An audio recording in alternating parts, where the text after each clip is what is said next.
Hello, Wiki Peeps. Welcome to this Saturday's version of our WikiTree LiveCast with Mags Golden, presented by Grandma's Jeans. On today's LiveCast, we have leader Patrick Barnum of the Mexico Project, the Chile Project, all things Native America, or not Native American, all things Latin America. We also have with us today WikiTree leader Karen Tobo, who is kind of joining Patrick as his sidekick because they co-lead the Puerto Rico project. We also have with us Julie Ricketts, as always, moderating our chat and chiming in with interesting questions from our WikiTreeers who are watching live. And if you have questions, please post them to the live chat window, and as we chat, Julie will jump in and ask your questions. So hello, Patrick. Hello, Karen. Welcome to the live cast today. So Patrick is, he's been a WikiTreeer since January of 2012. He has 21,991 contributions, 579 thank yous, and his page has been accessed 6,248 times. He has 50 badges, he is DNA tested, and he has 3 DNA connections other than himself that appear on his profile page. Love all the technical issues. Back to Patrick's final comment on his profile was, thank you for your insight into Lily Abaduska, Barnum's middle initial. It was also M in the 1880 census. It did not change to A until after her marriage, most likely referring to her maiden name, like right. You pointed out. Thanks again, Jen. It's always good to have great comments from people on our profiles. And Karen has been a WikiTreeer since August of 2011.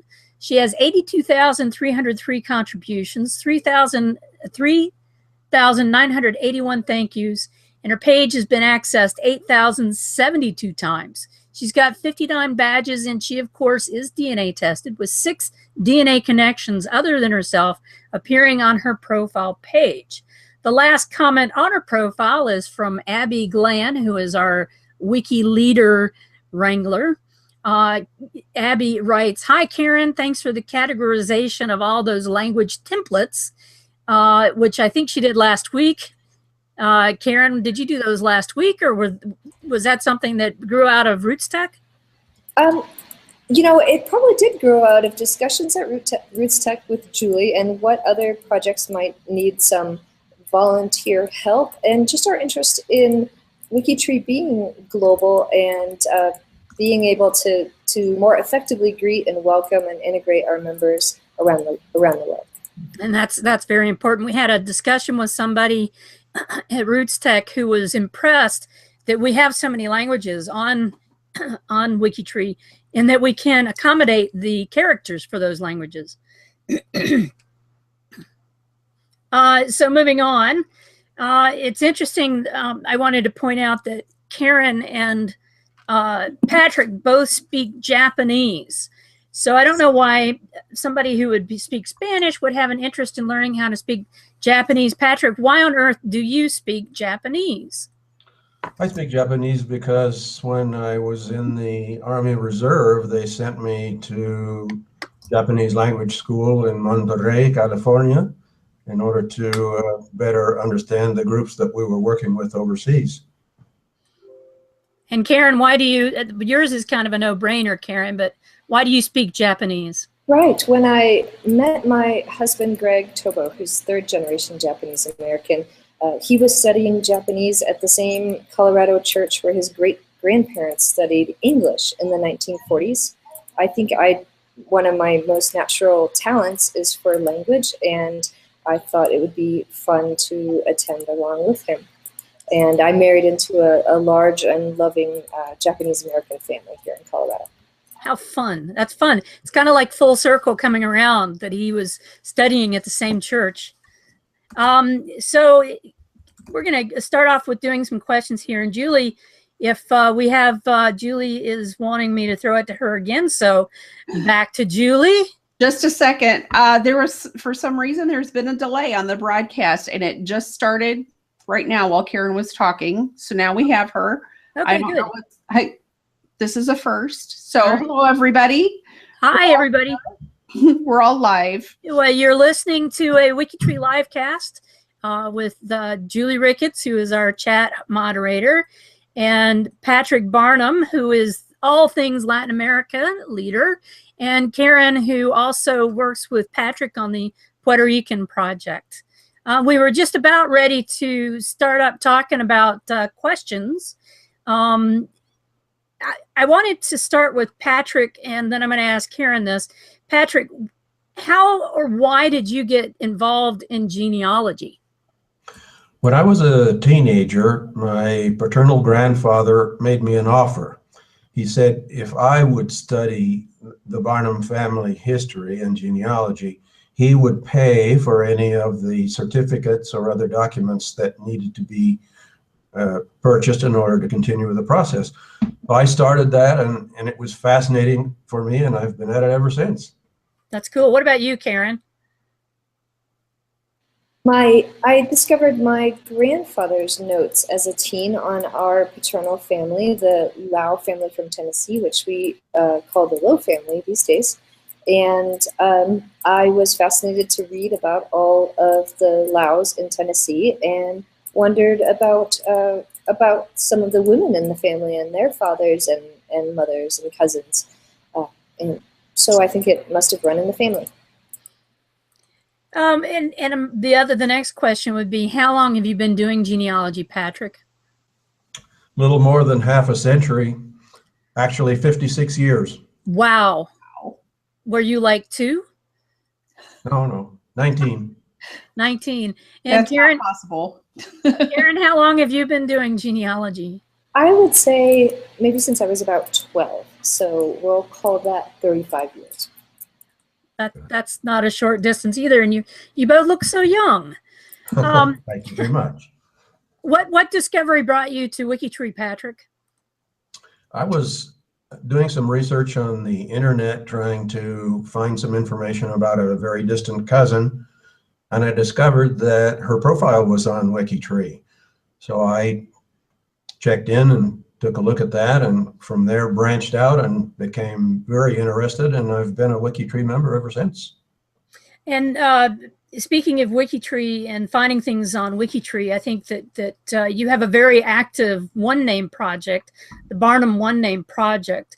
How helpful have you found WikiTree for hosting your one-name project? Oh, it's been very helpful, Mags. It's nice to have a single place for a point of contact, and I've had a number of contacts through WikiTree with distant cousins that have provided me with some connections to lines of descent that I didn't have already on my own website. So I find it very, very helpful.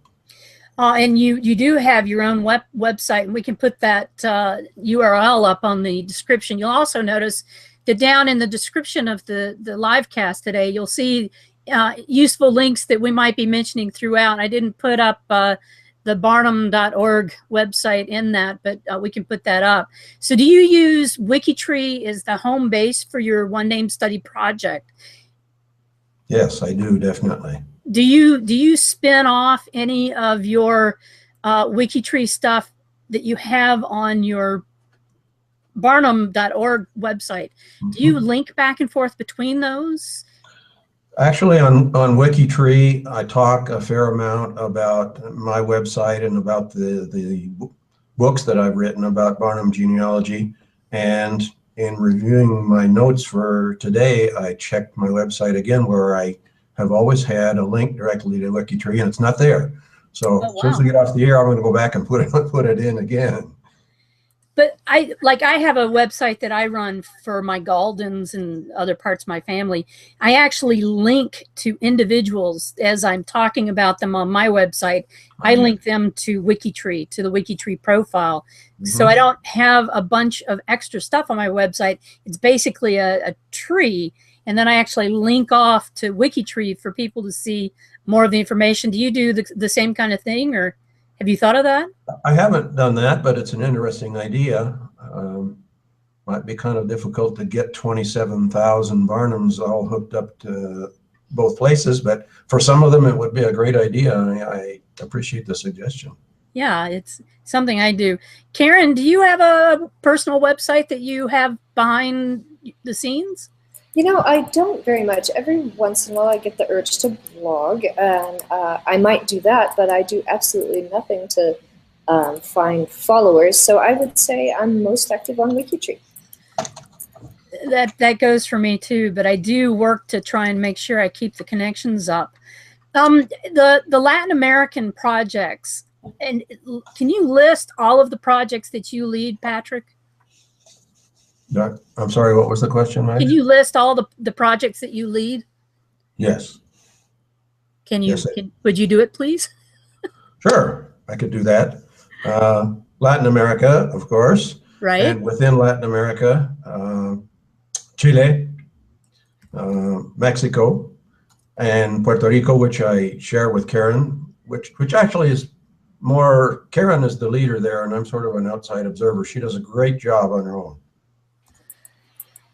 And Chile, and so those were, it's basically anything in Latin America. I think that we all kind of lean on Patrick to jump in and to do stuff with that project.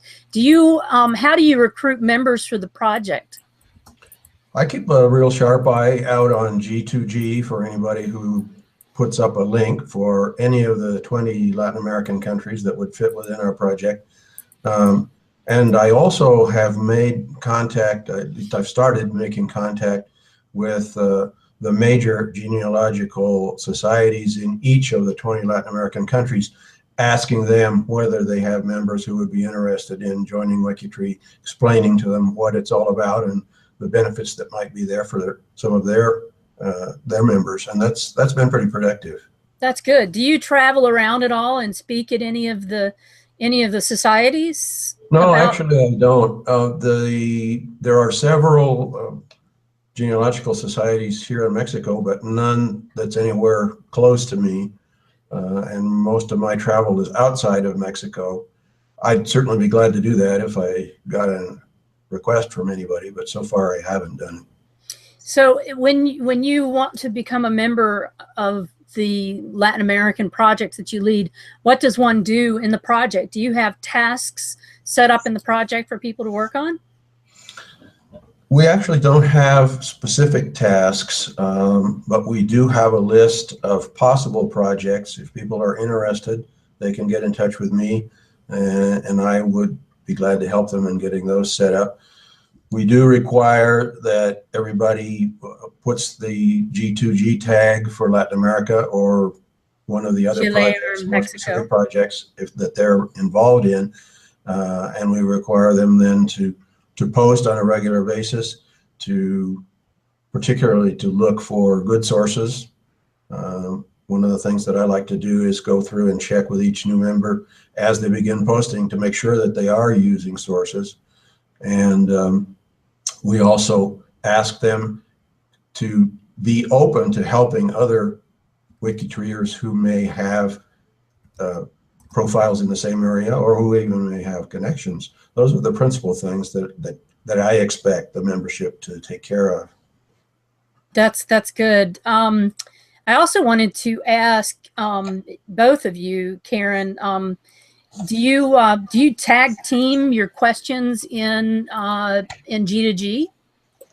You know, I would say that I will often look to Patrick for questions in the Spanish language because I have some intermediate skills in Spanish. Sent my daughter to bilingual grade school here in Colorado and wound up learning a fair bit of Spanish myself. But it's great to have folks like Patrick leading who are fully bilingual. So when the tricky questions come up where you think, what are they trying to say in this document, or can you read it with that Spanish-speaking eye, you know, to make this out better than a less advanced learner can do so. Yeah. Back to, well, either one of you can answer this. What is the most common question do you have come up in G2G regarding your projects? Well, I actually have two that I consider primary because they come up constantly. One of them perhaps is very obvious, and how do I get somebody to help me translate a Spanish language document? And that's a simple answer for me. I just say, well, send me a copy and I'll do it for you. The other one is, is there an area within WikiTree where there are rules and regulations for the use of Spanish-based surnames? And the answer is yes, but. There is a very good page in WikiTree that talks about the usage of surnames in the Spanish language, and it's very useful. But there are considerable variation from country to country, and particularly for people who migrate from Spanish countries to the United States or to Canada or other English-speaking countries, the changes can be very confusing. So, and again, the answer is pretty much the same. Ask me the question and I'll do a little research and try to give you a hand on whatever your question is about surnames. Karen, do you have a question that you've noticed a lot, or? You know, I think the most frequent question on the Puerto Rican Roots Project is, may I join? Which is a wonderful question to get. And of course, the answer is yes, of course you may. And so it's nice to see the activity of people discovering the tag, you know, putting Puerto Rico in their location. And then I get that daily wiki genealogy feed, which is such a wonderful email to start the day with. So I can see who the latest folks are. And if they're not asking, I'm inviting. That's always good to do. Patrick, we were talking earlier about some of your outside projects. I wanted everybody to notice that Patrick is wearing the formal attire that he is wearing. It's a beautiful shirt. It's not quite the right color, but we'll let him have red. But Patrick's also involved in some a local variety of dancing. You want to fill us in on some of your outside projects? Oh, well, yeah, sure. Since you mentioned dancing, Gloria and I are members of a Latin American dance group here in Mexico. It's a regional dance group. We have actually in the last 4 years once won the regional championship and twice the state level championship. We didn't place last year, but we're anxiously awaiting this coming September in the hope that we'll be able to jump in and get another medal. So it's a group that's dancing, or is it just you two? It is a group, yes. Okay. It's a group that's sponsored by our local senior citizen center. At the state level, we have, I think at last count, 16 members. Unfortunately, we don't have enough male members. They don't seem to be too interested. There are 6 of us. Oh, okay. And, the other 12 are females. So then you get a lot more exercise than the women do. Oh, tremendous amount of exercise. We have practiced 2 hours a day, every day of the week. Wow. And it's a lot of exercise, a lot of perspiring. Excellent. Glistening. It's called glistening. Well, that's outside of genealogy, of course. Within genealogy, other than the various areas that I've involved in with WikiTree, I'm also a project manager for the Barnum group on Family Tree DNA website, and I'm also a manager on the WIFO website. Spell that. And, so DNA, genealogy, dancing, that pretty much keeps me busy. Well, and you had a pretty interesting career. I don't know how much you're allowed to touch on that.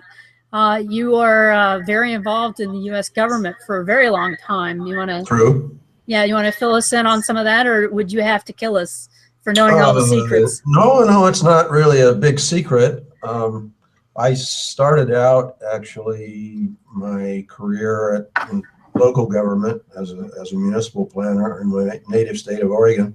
And I went on from there to become an engineering management consultant in Latin America. That's another one of my connections with Latin America. I worked for the governments of the Dominican Republic and Guatemala.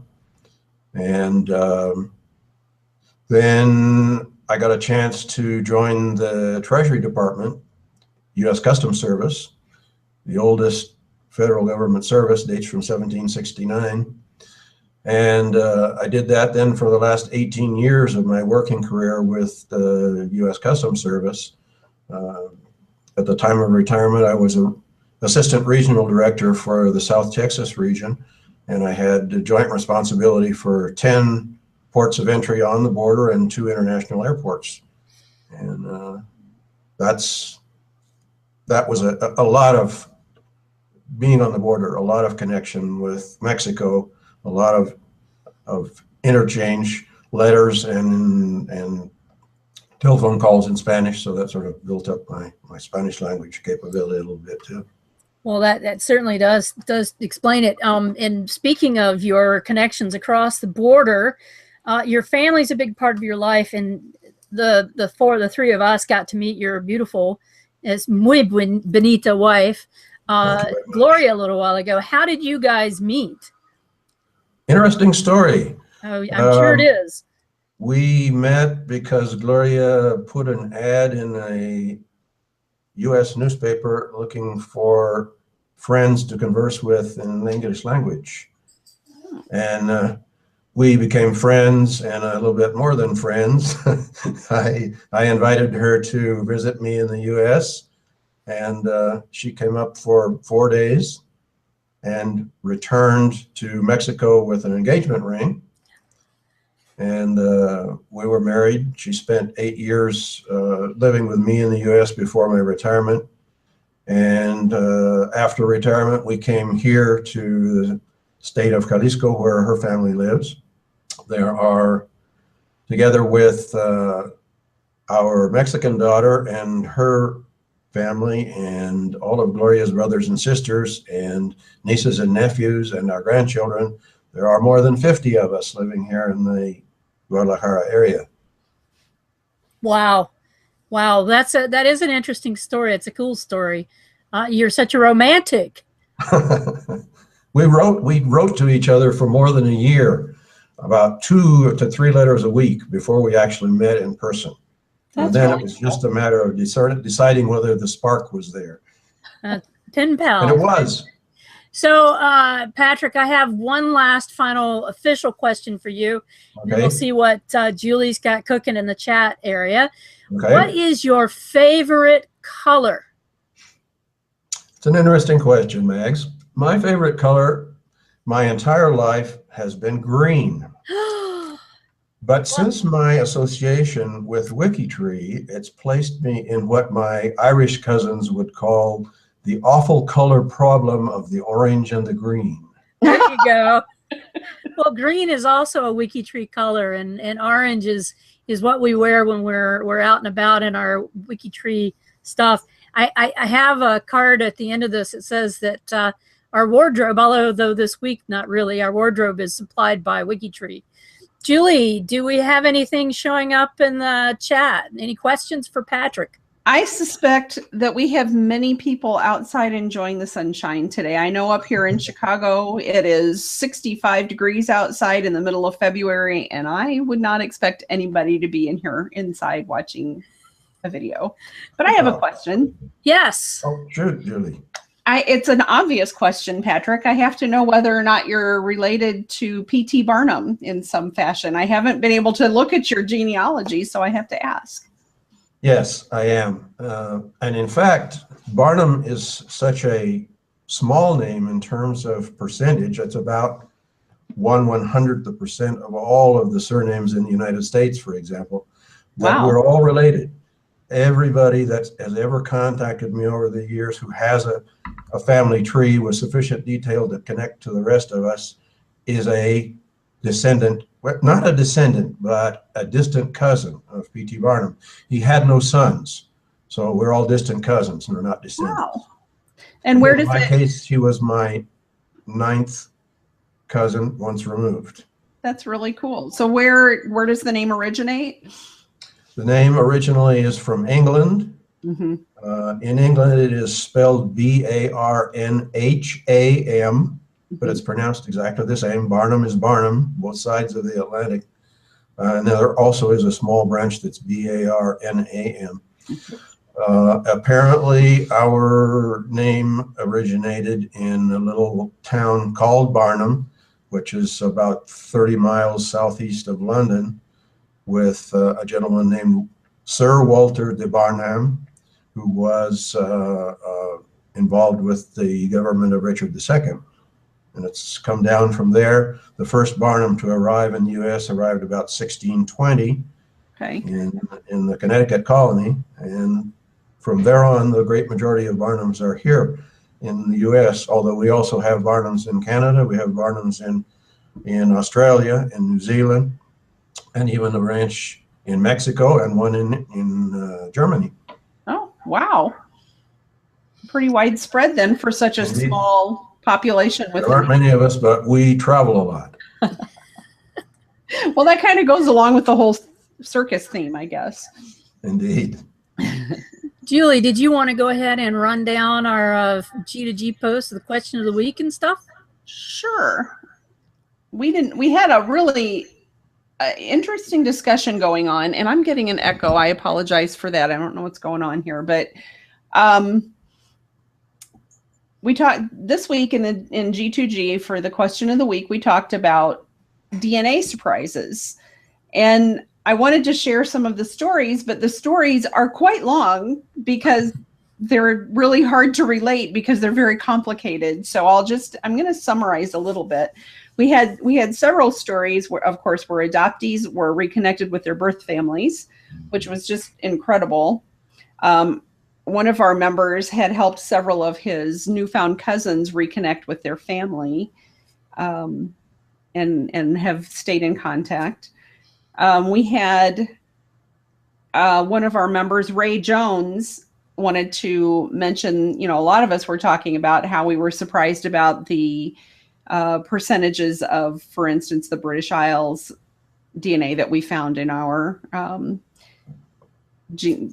heritage. And one thing Ray wanted to point out is that don't take any of that too seriously because, as we've had the people we've had the Vikings come down and invade. We've had people from other populations come in and invade. So, the British Isles stuff, don't take that too seriously. Don't take your ethnic breakdowns as seriously as you might want to. We had some interesting stories of childhood friends who turned up as cousins. Oh, so, funny. Yeah.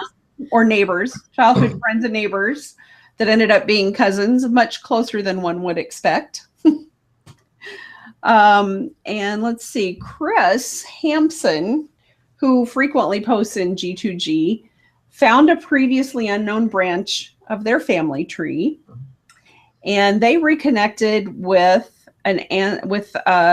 this branch because Chris had described on a forum or on, I think it was on the G2G or the ancestor profile, had described some tattoos that this ancestor had.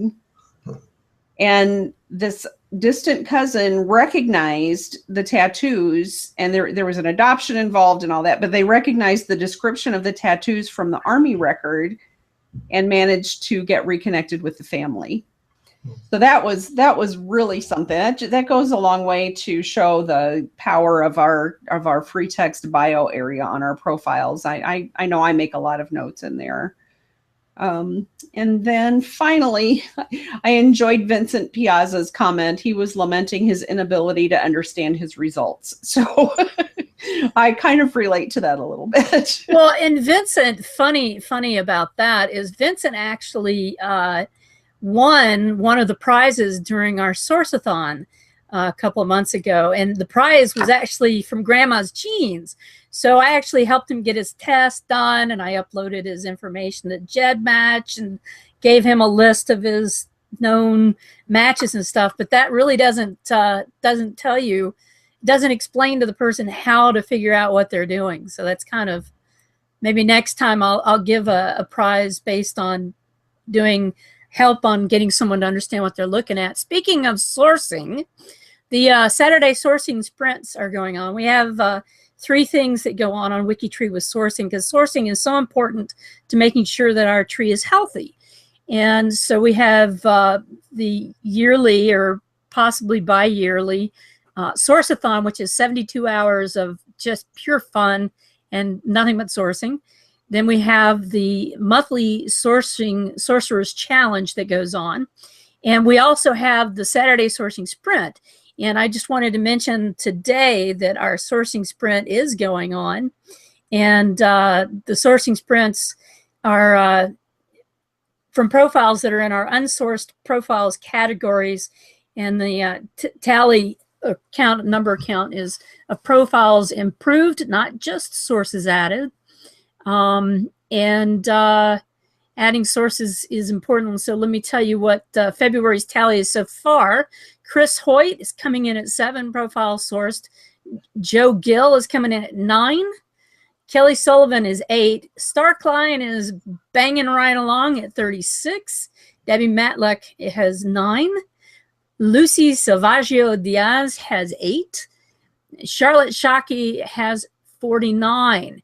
And that gives us a monthly total so far for February of 126 for just the Saturday sourcing sprints. And let's see, Charlotte Shockey, I believe, is leading the pack so far for the year for those sourcing sprints with 68. Lucy Lavelle is coming in close second at 51, followed by Sheena Tate at 38. So if you want to do some fun sourcing on Saturday and get some fun information, you can jump right into those Saturday sourcing sprints. I also want to tell you Friday's numbers, which are great. We have 13,306,930 profiles that are currently being edited by 400,000. We went over the 400,000 mark. So 400,338 volunteer genealogists who work on our tree. And today's tip from Grandma, the WikiTree genealogy tip of the day: transfer, transfer, transfer, transfer. Get your DNA in as many genes pools as you can. Family Tree DNA this week announced that they are now accepting transfers from 23andMe version 3 and version 4. They had not been able to do that for a while. They are also accepting transfers once again from Ancestry. So transfer those genes into bigger gene pools so you have a bigger amount to draw from. Julie, do you have anything else you wanted to add for today? No, I think I'm all good. Well, Karen and Patrick, we really appreciate you stopping by, joining us. Thank you, Julie, as always, for watching the people that are not there out playing in the sunshine. I know I was walking around, it's Canada, and I've been walking around in nothing but a t-shirt and pants today. It's 35 degrees. That means I'm a real Ottawan. And I'd rather be outside playing, but we understand. Next week, we're going to have Robin Lee join us from the Arborist Project. So if you've got arborist questions about merging and what to do when you want to join the Arborist Project and what the Arborist Project does, join us next Saturday, February the 25th at 3 p.m. And we will see you guys soon.